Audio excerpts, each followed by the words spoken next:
So when we think about this natural state being euphoria, our natural state being consciousness and bliss, our natural state being ever free, ever pure, ever wise, then doesn't it behoove us in anything that is troubling us from the outside that we turn within to find the solution or the answer to the disorienting dilemma we're experiencing?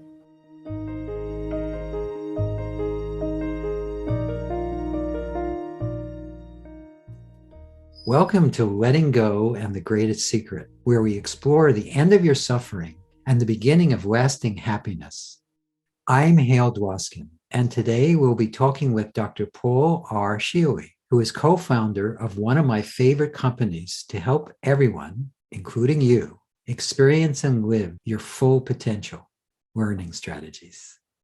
Paul Scheele created the photo reading whole mind system. His photo reading book has sold around 2 million copies, which is superb.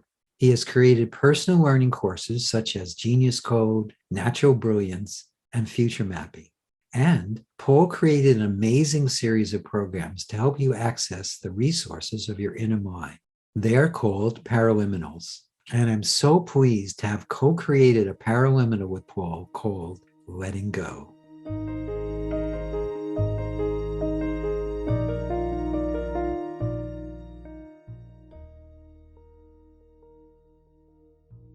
So let's start by I know you've taken a look at the book, The Greatest Secret. What is it that struck you most about that Rhonda's new book, The Greatest Secret? Well, I loved how she's attempted to bring a fairly difficult and complex concept of who are you, really, if you're not your body and you're not your emotions and you're not your mind, who are you? And the fact that the perennial wisdom behind every great spiritual tradition points to the same spot. Right. Is an important thing to recognize. And for anyone who isn't aware that who you are is awareness, it is that presence and power before a thought arises, and that you had your birth somewhere long before this physical incarnation called the human experience took place, and will go on long after it. I mean, these are concepts that are thousands and thousands of years old and recognized by ancient traditions and written about and explained. And yet, here in our modern world, it seems absolutely astounding. Right. But the other piece about it that's so important is that there is an ongoing practice that can be a part of our daily lives to keep us connected to that awareness of who we are. That my teacher of yoga, I was trained in the Himalayan tradition called Raja Yoga. There are 8 rungs to this tradition, and mantra meditation is one of those, where you go into silence, you just be present, moving beyond your identification with the thoughts or your identification with your personality or your history or anything else. And you really are in the place of just being. And one of the things that was said is, if we could just take a few moments to drop into a place of silence throughout our day, every 2.5, 3 hours, let's say, whatever becomes the mind's practice becomes the mind's habit. Whatever you do repeatedly, he said, becomes the mind's habit. And if we have a habit of awfulizing our lives and panicking about every little thing that could happen. The sky is falling, the sky is falling. Exactly. Then that becomes the mind's habit. And many people who turn toward meditation for the first time say, oh, I've tried to meditate. Oh, it doesn't work. I close my eyes and it's just a mess in there. And well, of course, if you are awake 18 hours and for 17 hours and 40 minutes a day, your mind is attached to everything that's going on, guess what happens for the 20 minutes that you close your eyes to meditate? So much of what Rhonda is referring to is what many yogic traditions refer to as undoing, unlearning, and the work of teachings of Narsagadatta Maharaj, where he talks about Advaita Vedanta, where not this, not this, not this. She goes through practices like that that really help you undo the attachments to thoughts and feelings and the physical body and the ego and all of those things, which we're going to live with as long as we're in a human form. We've got them, and we need to learn how to have all that going on without it taking us away from the truth of who we are. And that really is at the essence of the book. It's the truth. Yes, yes. And honestly, it feels like it's the essence of a lot of what both of us do in our work. We're either overtly helping people with this or surreptitiously helping people with this in some cases. In my experience, most of the work that you do and that I do is designed either to help people recognize this truth of that being awareness or presence that we all are, or to help us stop being distracted and attached or adverse to the contents of consciousness. And I like that. Yeah, the idea that it's really about managing our states. And if state management is the other thing, other than being aware that we are awareness, then yes, so much of our teachings are designed around facilitating both of those aspects of our existence. Yes, yes, yes. I was a big fan of personal development work back in the early 1970s. I had done some work as a meditator and hypnosis and self-hypnosis and mind control. And I did rebirthing, which was a very interesting. I didn't know you did that too. I did that too. Yeah, I did 2 5-day rebirth trainings with the idea of becoming a rebirthing instructor. That's so funny. And it was before I got into this, before I got into the Sedona method, one of the things I went through is being trained as a rebirther. Yeah. And the idea of theta seminars. Yes, yes. And that's something Jack Canfield did also. No, I didn't know Jack did it too. He was that's where I met Lester. Okay, good. Lester came as a guest. I organized a seminar for Theta seminars, and Lester came as a guest of the seminar leader, and that's where I met him, and that changed my entire life. I went, oh, wow, he's a living embodiment of truth. I need to find out more about this. And before I was even done with, I did his seminar, which someone else taught. Before I was even done with that seminar, the 2-weekend seminar, I realized I was going to dedicate my life to that perspective of letting go. And it all started with that thing that you, me, and Jack share. I didn't even realize that before. Yeah, and Leonard Orr was so remarkable because you take a breath and then let it go. That's really all rebirthing is, right? Yes, the letting go. He emphasized the letting go part of breathing. That's right. Yes. And Diane Hinterman, who led the rebirth trainings that I took, tried to track down the immortal master of India known as Harikan Baba. Right. He had apparently manifest a physical incarnation, 26, 27-year-old body in Harikan, India. And she had heard that he was living there And the reason she was intrigued is while she was rebirthing someone, which, in case you don't know what this is as a listener to this program, you basically lay down and breathe. And Right. you go into Right. something like a hyperventilation syndrome, but it's a remarkable experience. Holotropic breathing, breath awareness, there's a lot That of came out different of that. forms Yeah. of it these days. But while she was rebirthing this woman, a small yogi ascetic suddenly appeared next to the body of the woman she was rebirthing and hung out there for 5-10 minutes and then disappeared. And when Diane was done with the rebirth of this woman, she said, while we were doing this, some little bearded guy showed up. She said, really? She ran into the other room and grabbed a photo. Was it this guy? She said, yeah, that's him. That's Harakan Baba. He's supposedly the immortal master of India. He comes back. He's been coming into incarnation for 10,000 years. And immediately she knew she had to go try to find this guy. And she came back from 9 months of living with him, landed in Minneapolis. This was her first landfall.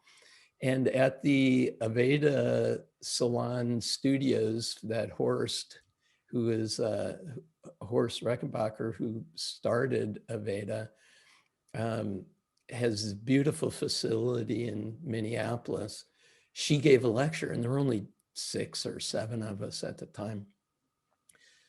I have to tell you, Hale, it so blew my hair back at the time that every moment I spent meditating after that, I was just lit up with this universal consciousness. It was mind blowing as this yogi materialized and dematerialized in front of her. And the story someday we'll get into the full Yes. story of it, but Yes. it's really something. Yeah. Hale, when you really get that we are all of the same consciousness and we Yes. are creating this world as we understand it. It has its breadth and its depth by nature of our consciousness. My teacher, Swami Rama, said that space is created by 2 thoughts held simultaneously, and time is created by 2 thoughts sequentially. And so all time and all space, and we're 4-dimensional beings, right?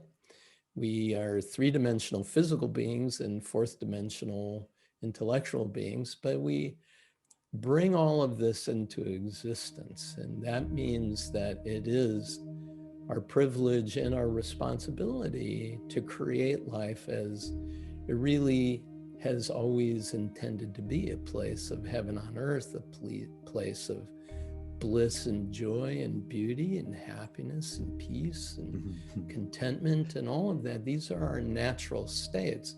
Yes. And anything other than that is an invitation to open up and to recognize that as your perfect creation and to choose again how to find the true beauty, love, and peace in each moment, in each thought we think. Yeah, beautifully put. Again, I can see why we used to have these side meetings during the TLC is because, yeah, let's talk about this. This is more interesting.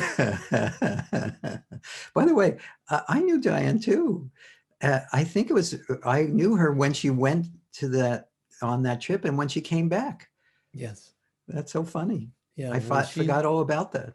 When she described it, that, she realized that Harikam Baba dematerialized and rematerialized as 8 villagers. Then she realized, well, 8 or 800 or 8,000 or 8 billion. And so we realized that consciousness, that true awareness, the pure self, is all of us. That's why it's so important when people from India greet, they place their hands together in front of their heart and say, the divinity in me sees and bows to that divinity that's within you. Hmm.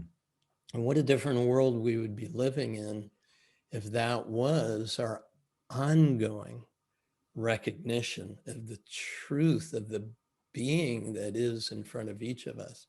And then, of course, we've got challenges. For example, my son and I were on a bike ride 2 weekends ago, and somebody driving on that same highway decided that bicyclists shouldn't be on the highway. And I didn't know this was a thing, but there are people who are bicycle haters, Yes. and they will do what they can to insist that they don't occupy the same road. And we were both on the outside of the white line on a very narrow shoulder. It's only about 18 inches wide before it goes to gravel. So it was out in the country. And, my senses are very heightened when I'm out there because I want to stay safe physically and enjoy the countryside. And this person honked his horn very loudly and in a sustained way, but only when he was exactly right next to my left ear. And his mirror was probably only about a foot off of my handlebars when he did it. And I could feel such a rush of adrenaline and cortisol, and I couldn't understand why somebody would do that. My son was ahead of me by about half a block and did the same to him. Of course, my son just flipped him the bird and felt a little justified. But one of the things that we both recognized when we turned off on the next gravel road is that he had really harshed our mellow at that point. Right. And I recognized the next day, it took me, maybe about 5 or 6 minutes to get past it. Ben, I could see, was affected for more of an hour and a half or two. But I realized the next day what a blessing it was for me to have my encounter with that man, because when I started studying a Forbes article on cyclist hate, and somebody who had posted YouTube videos of hating and cursing at every bicycle ride, I'm going to have to hit one of these guys. One of these, he was charged with misdemeanor for the things that he had done. But the idea was, I recognized, Hale, the suffering that man must have endured and the abuse and hatred that must have been a part of his upbringing throughout his life, to have to be able to give outlet to something like that. Yes. So while it's fairly easy for you and me to recenter ourselves into a place of being, and to something that might have taken us out in the olden days for a week or a month, takes us out for 30 seconds or maybe a Right. minute and a If that half, long, right? yeah. Yeah. If that. And the idea is that not everybody has access to those tools, and the suffering and the shame and the humiliation and the abuse that so many people have had to endure really leave what the yogis call samskaras, these Yes. attachments to the energetic fields that we live within as a human incarnation. That pure self is surrounded by these sheaths, and these sheaths of energy receive these imprints, these sorts of things, that these abuses. And one of the recognitions I had from rebirthing is that virtually everyone is born into the world and experiences a post-traumatic stress disorder. Mm-hmm. And we must build protection mechanisms. Of course, we know them as ego, but they're protectors. They're designed to help us survive and thrive in a world that seems to have power when we do not. Right. And since we are born in utter helplessness, it's easy to become familiar with the power that the world has and familiar with the helplessness that we perceive we have. It's true. Yeah, we start out appearing to be helpless, and that imprint leaves an impression. But the other wonderful thing, though, you saw this with your children, is that despite that, children are these open books. There's this innocence and openness and aliveness that you and your you and your wife were able to not train it into your children to the best of your ability. Amy and I really remembered that when you're describing when you with your children, how what you always did is do your best to not turn their lights out. Yeah. We To both run love that. interference. Right, right, right. Run interference to those who would selectively target them to de-genius the magnificence Right, right, they right, are. right, right, right. Yeah, well, thank you for that. Yeah, it's so true, isn't it? That we are amazingly resilient, but and the other thing about it, and perhaps in your journeys through this world, when you encounter someone who has had a deep wound, that became the leverage for them to realize the gift that they're here to deliver in this lifetime, their contribution. Yes, sometimes the deepest suffering sends us in a direction that really catapults us into the light. And I'm not recommending anyone listening to me go look for suffering. Believe me, you don't need to look for it. It finds you every moment. It's close at hand. It's close at hand. But if you hold your challenges as best you can, as opportunities or gifts that are going to point you to the places inside of yourself that, if open to or let go of or welcomed or allowed, reveal joy and happiness and peace and light, reveal your basic nature. Well, and I love those words, the allow. When you and I did our first audio program for learning strategies, it was called Euphoria. Yeah, I remember that. Yes. And basically, my business partner, Pete Bissonette, said, Paul, I just got an idea. Let's do a home study course on Euphoria. I said, great. And here's how it's going to go. I'm not going to do it just by myself. I have my take on it, but I want to reach out to 5 or 6 of our colleagues who teach in this sphere and ask them their take on it and what they would do to help someone. And you were on the top of the list. And here's the interesting thing, Hale. Of all the people that I contact, the first thing out of their mouths when I said, how would you teach someone to experience euphoria? The first thing out of everyone's mouth, including yours, was, well, euphoria is our natural state.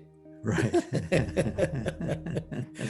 And how I would do it is this. And of course, you did Sedona method. And right. of course, everybody had a completely different approach. I know. And they all worked. And this is the beauty of it, is when we recognize the fundamental nature of who we are, it's right there for us to see. And that's how Rhonda really has framed this book, The Greatest Secret.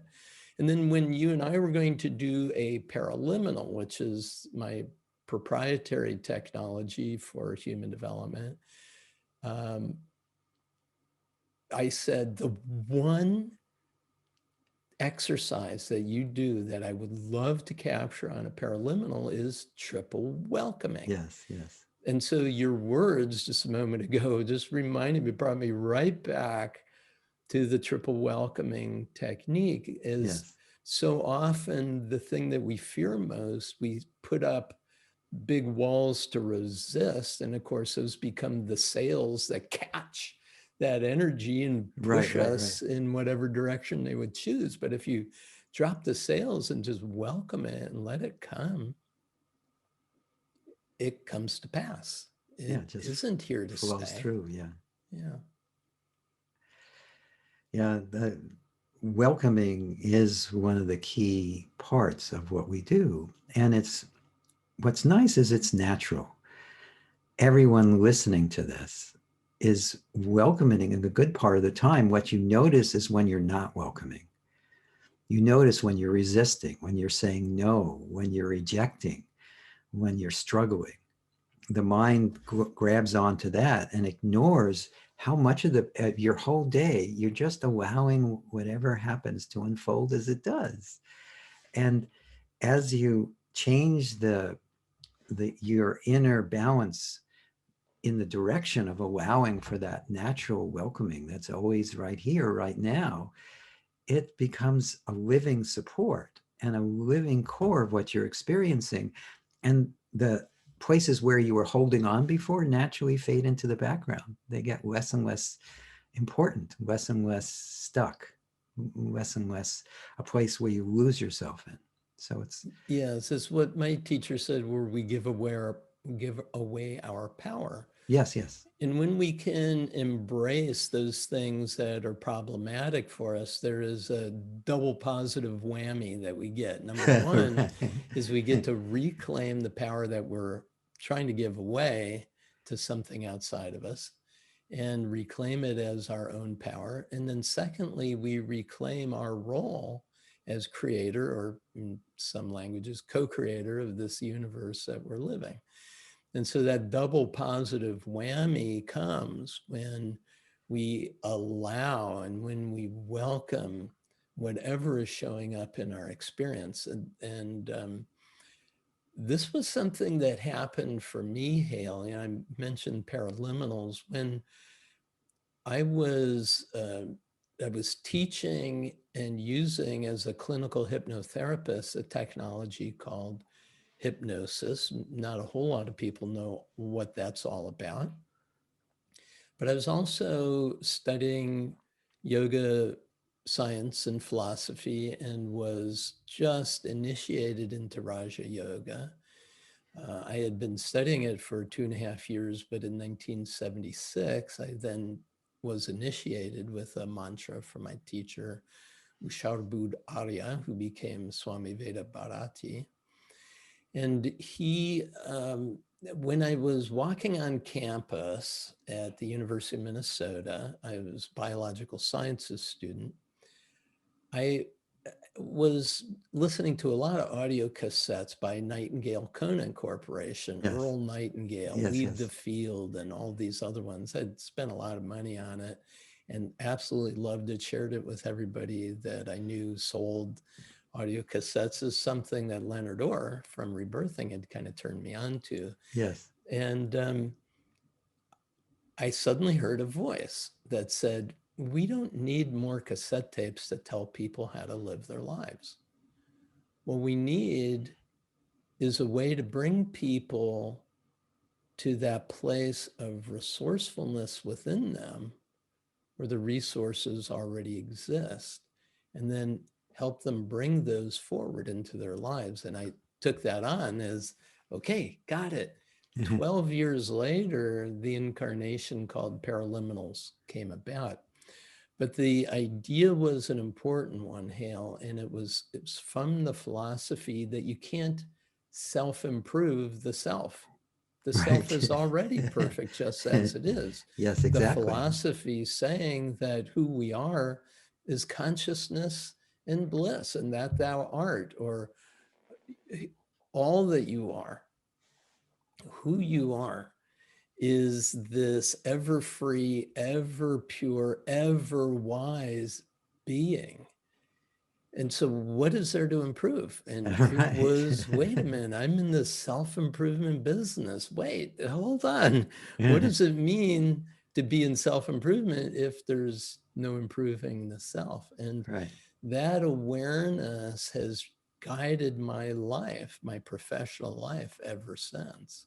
Yeah. So the most enduring product line of learning strategies is that paraliminal technology, which has been sold now in 185 countries. And I get the great privilege of meeting people, some who have listened to paraliminals for 20 and 30 years and never met me personally. Right. Right. Right. So when we think about this natural state being euphoria, our natural state being consciousness and bliss, our natural state being ever free, ever pure, ever wise, then doesn't it behoove us in anything that is troubling us from the outside that we turn within to find the solution or the answer to the disorienting dilemma we're experiencing? Yes, totally does. It totally does. In my experience, true transformation on any level begins from the inside out, not from the outside in. This is not my analogy, but I heard someone else talk about this. When you're not working from source or from truth or from beingness, and you're trying to solve a problem in your life, it's like moving around deck chairs on the Titanic. You can move the deck chairs around, but the ship is still going down. So, so it's unless you're dealing with that which the icebergs in your consciousness that your ship of life is running into, and you're also recognizing that you are the ocean, that then it's a forever struggle, even if you're doing all the right things. So when you start to recognize that you are your ultimate resource right now, right within you, and you do things like what you do, the paraliminals and the other tools that you give out, it it changes how we experience our life. And this is a key concept behind the work that you and I do, Hale, is very often people will be attracted to our work for the purpose of remediating something that isn't working. They're Right. coming for a remedial fix. This is broken in my life. Please help me to fix it. But the technologies that we are sharing with people are by nature generative, meaning that once they have fixed this one thing using this technology, they will have become skilled to use this technology to fix other things like it and different than it. So the change that occurs within, once you begin shifting how you make meaning of the problems that you face, is key. And when you talk about the definition of transformation, I did my PhD I work, remember that in yeah, transformational leadership. Yes. in transformational leadership and change. And so the definitions of transformation that are germane to what you just said, Hale, is that the fundamental shift is a change in meaning making. And that's why the book, The Greatest Secret, is an important piece of work from the standpoint of facilitating our transformation, is because it helps a person change the meaning that they put on the experiences that they are having. And when you change your meaning making, you've changed everything. The way I like to describe it is, we look at our lives and live our lives through this lens. And the lens, in many cases, has been handed to us by our systems of education and family and culture. This is the lens of our mental model. And so everything coming through that lens is just tilted or twisted in a way that it gives us the perception that we have. And at some point in our lives, we experience an event that we can't make sense of That's by right. the lens that we're Yes, yes. looking through. And that disorienting dilemma right there says, whoa, whoa, whoa, whoa. Wait, now we're looking at the lens we've been looking through. And the moment you look at the lens, for example, your mind, and you look at it from the standpoint of you're not your mind, you are the awareness that mind that is using mind. Right, right. You are the awareness that is using the brain. You're the mind, that awareness that is using emotions in this human experience. You are that consciousness for whom the eyes see, for whom the ears hear, for whom this body feels. And that is what requires us to pay attention to, is that awareness that precedes all of it. Of course, that's the transformational moment where we begin to question the objects and the subjects of our awareness. And this changes the change that changes everything. It's that shift in meaning making. Now, in studying meaning making, or what in more academic terms, it's called your epistemology. It's how you look at the world. Okay, I know that's a mouthful and Yes, it is. something you need to spit into a Kleenex, but the idea, Gesundheit. yeah, your epistemology is your meaning making, how you go about meaning making. And a couple of authors named Keegan and Leahy described three levels. The first level is the socialized mind. You are Yes. just the mind that was given this lens, and that's all you see is the lens you're Right. looking through. And then we become self-authoring minds when we awaken to the fact that, wait, the secret, right? The secret says, wait a minute, Exactly. That's at the you're second level. actually Yeah. making this. And so that the millions of people that made a shift from socialized mind to self-authoring mind, wow. And that's, of course, how learning strategies started. It started Yes. helping people make that transition, giving tools to help move from the from the socialized mind to the self-authoring mind. And what I realized that throughout my career, I've always been attracted to technologies that were doing something other, and that's this generative change. Because what I realized that what I was most interested in is the self-transforming mind. And you see, that's the third level of transformation of human awareness, is the self-transforming mind. So whatever comes in, we can have whatever perceived perception of it we choose. So that someone who is trying to run me off the road out of hate and anger becomes a gift to me to see the depth of my work can make a profound difference in the lives of those who are suffering.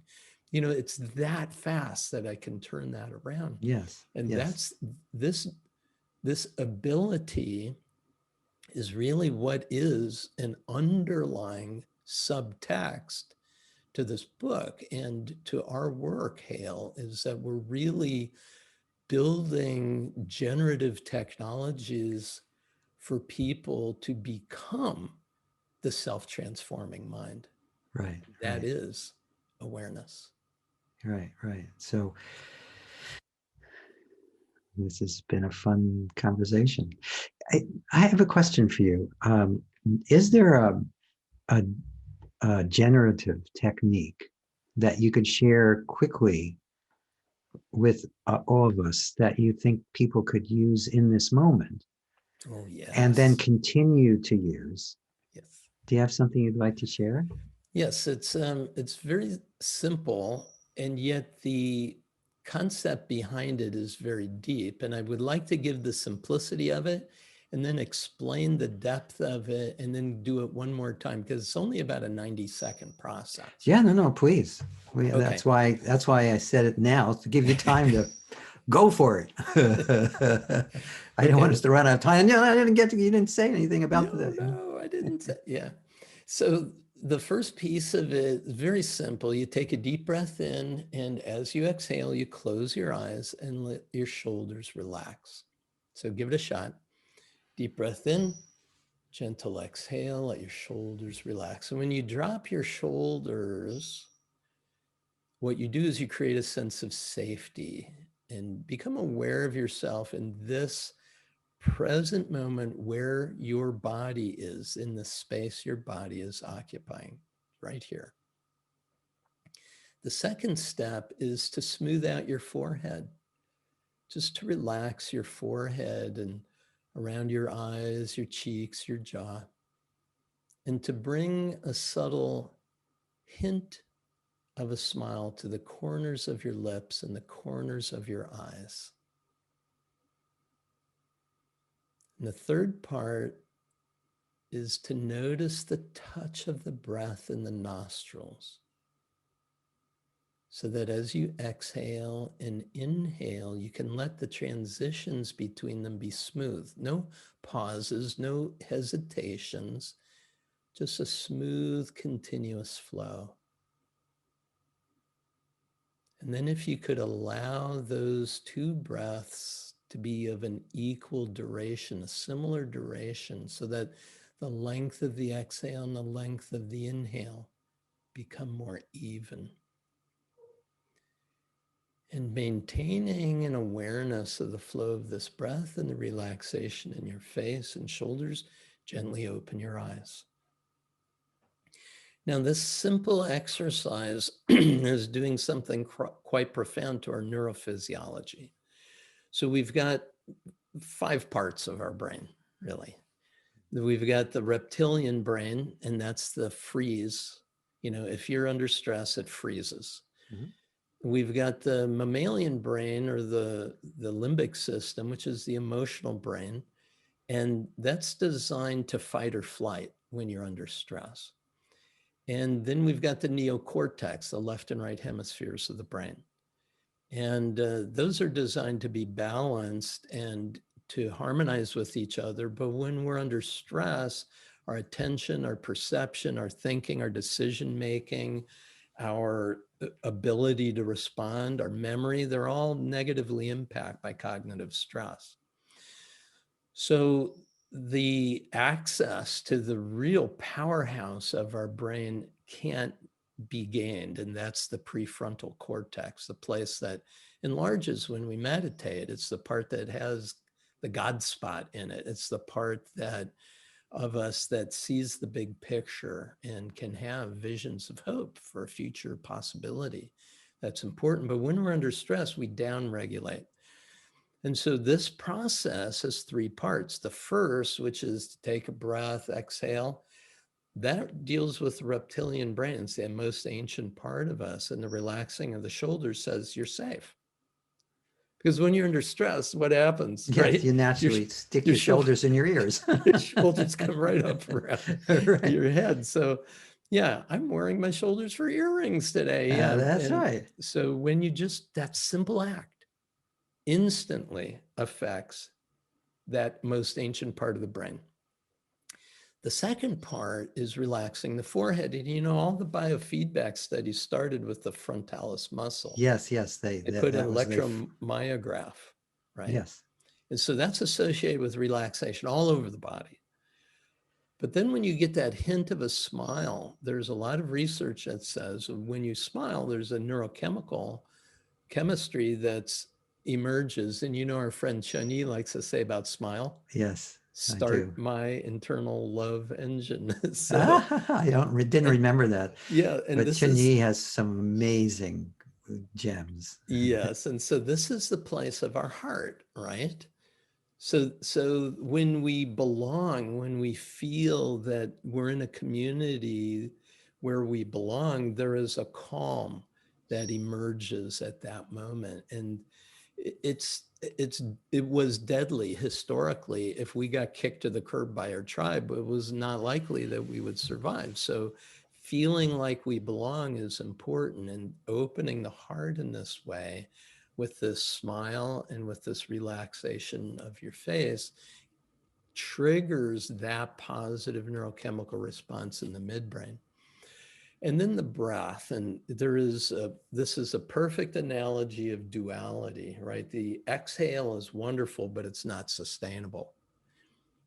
So at some point you're going to have to inhale, and the inhale's lovely, but it's not sustainable. At some point you got to let it go. And so this polarity map of the breath also maps across the hemispheres of the brain, across our nervous system, the extensor and flexor muscle groups, the sympathetic and parasympathetic. So just to get that breath And an awareness of it in your nostrils brings you to the present moment, here and now. You can't be somewhere else and be aware of your breath, by the way. Right, right. That's You why that so many teachings focus on breath awareness. Yeah, yeah. always. So you see, in 90 seconds or less, you can upregulate the brain so that the reptilian, the limbic, the neocortex are all in a place where now you can see I have efficacy, I have agency, I can do some small next step. And so this is when we want to bring into mind, where are you going today? What do you want for today? And when you have that vision in your mind, you're lighting up that prefrontal cortex, which is the place where our creative imagination, our creative power really resides. So can I lead this one more time so Oh, everybody can please. get it? Yes, no, absolutely. Okay, so I very was I simple. was waiting on the edge of my seat. No, Okay. I think it's a really good idea for us to do it again, because it will Okay. also, all of us will be able to remember it more, and Yes. it will integrate more within us as we hear it again. So let's do Good. it. Here we go. So take a deep breath in, and as you gently exhale, simply close your eyes and let your shoulders relax. And at this moment, becoming aware of the space your body is occupying, you recognize you're safe.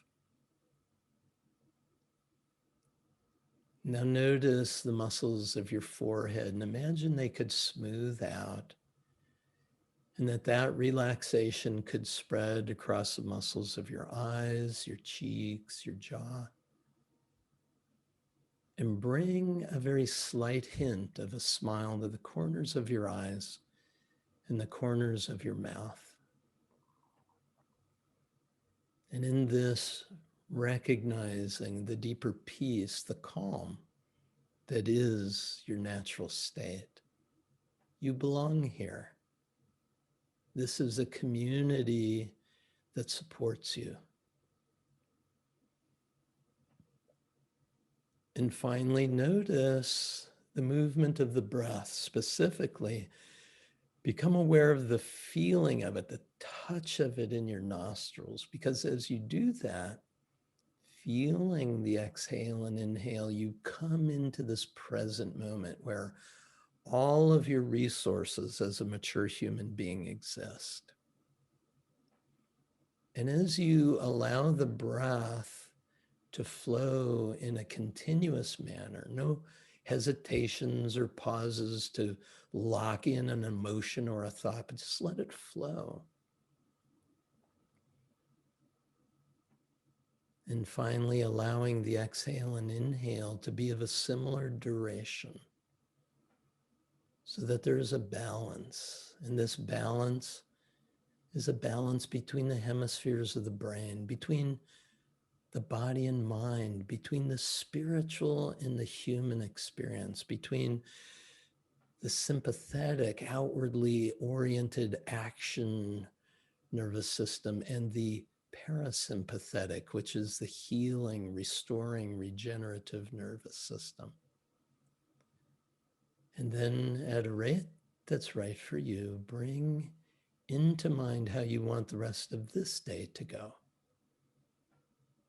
and how you want to show up, perhaps a bit more joyful, peaceful, contented, grateful, happy. And when you're ready, simply return by opening your eyes, maintaining a sense of that touch of the breath and the relaxation in your face and shoulders. So what my teacher, Swami Veda, said was, forget about all the yogic practices that you did for so many years, 30, 35 years ago. And he said, just find a few minutes during the day to drop into this place of silence. And that's available to all of us. That is re-emerging ourselves into that field of awareness that we are. So easy. Just do that and you'll be fine. That's perfect. What a Isn't that perfect good? place to wrap it up. And with that reminder to just let yourself pause and be what you are.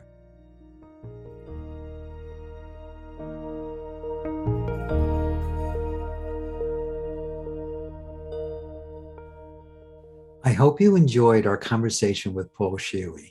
He and I have been friends for decades, and I'm so happy we're able to share this time with you today. If you'd like to experience Paul's programs, I encourage you to visit a special page he set up for us. Go to learningstrategies.com/free Hale. That's www.learningstrategies.com/free Hale. If you've enjoyed this podcast, please subscribe so you have immediate access to future episodes. Please give us a 5-star rating and share it with the people you care about. If you'd like to learn more about my work, my mentor Lester Levinson's work, and the Sedona method, please visit www.sedona.com. As you explore our site, you'll learn the key to lasting happiness, success, peace, and emotional well-being. We have books, courses, events, and plenty of free material to explore. Again, go to sedona.com. That's SEDONA.com. Thank you for being here, and we'll catch you on the next episode of Letting Go and the Greatest Secret.